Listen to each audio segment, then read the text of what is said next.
Sir?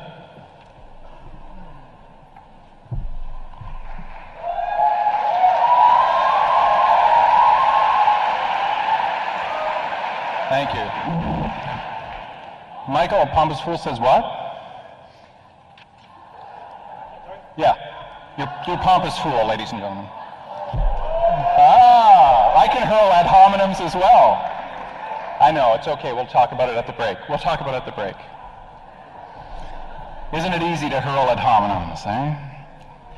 Joe, you said suspending judgment is a metaphysical position because it counters your particular metaphysical position. I think my position is a metaphysical position just like the off button is a channel, right? It's not. It doesn't enter into that same realm that you're describing, and I think that's kind of, that's an unfair tactic. One of the things I would like to ask you is basically the way I define people is a dogmatist is somebody who is unwilling to consider the possibility that they could be wrong. And one of the things I'd like to ask you is whether or not you think any or all of your beliefs in God could be false. Is that a possibility? Although this debate doesn't include a space for cross-examination, because I would have loved to have asked you a few questions, right. I will answer that. I believe that God is the precondition of all rationality. Okay. And therefore, to even have a rational discussion tonight, we need to believe in the existence of God. If I could be shown with respect to Christianity that there is something unequivocally contradictory and absurd about my faith, I would be forced to say rationally, I must relinquish my faith. Okay, so then it is a possibility. Yes. Okay, so what we want to do now is we want to think about essentially the idea of the notion of an irrefutable set of beliefs, because when theists get up in the morning and they have certain beliefs about the way the world functions, they generally maintain that that is reality, that is, they're right, that is the way the world functions and whatnot.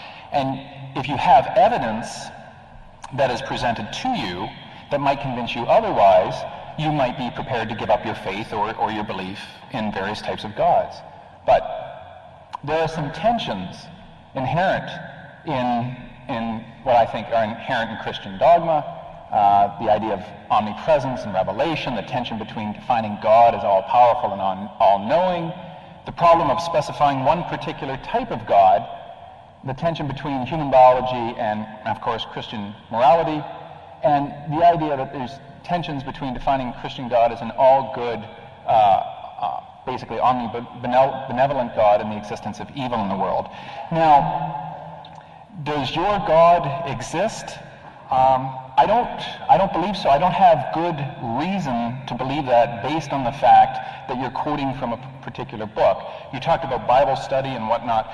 To me, in just presenting contradictions alone should warrant you to really get up in the morning and consider, okay, how are we going to reconcile these inconsistencies? Why isn't the Bible more consistent in this particular type of way?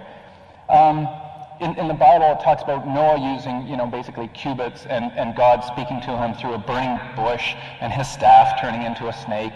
Jesus turns water into wine, loaves to fishes. He walks on water. He heals the sick.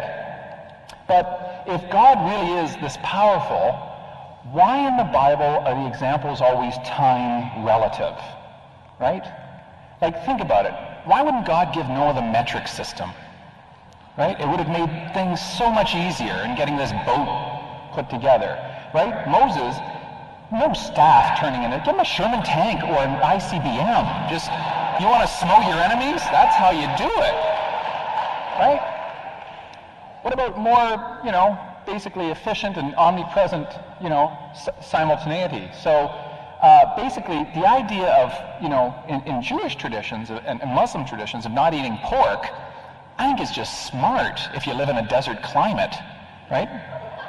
Because there's parasites. You don't want trichinosis. Don't eat pig. That's a great idea. Let's not do that, right? And the idea of a new Messiah. Is there a second coming? Because many different Christian faiths have told me he's coming. He's going to be here pretty soon. But I don't have any evidence in this.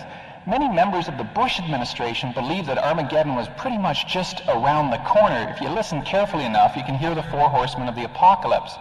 But I've not heard them yet. So, why aren't there modern miracles? You know, essentially, why are we you know, looking at guys like David Blaine and Chris Angel doing these types of amazing demonstrations of magic that are very, very, very impressive, but why aren't there modern miracles today, right?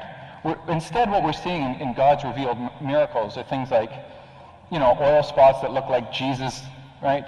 You get wood grains, and you get chocolate figures, and you get grilled cheese sandwiches of the Virgin Mary, you know.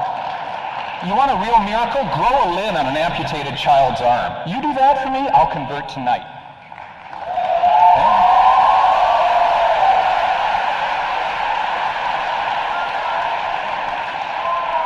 But of course, that's what we hope stem cell research will someday do. And that's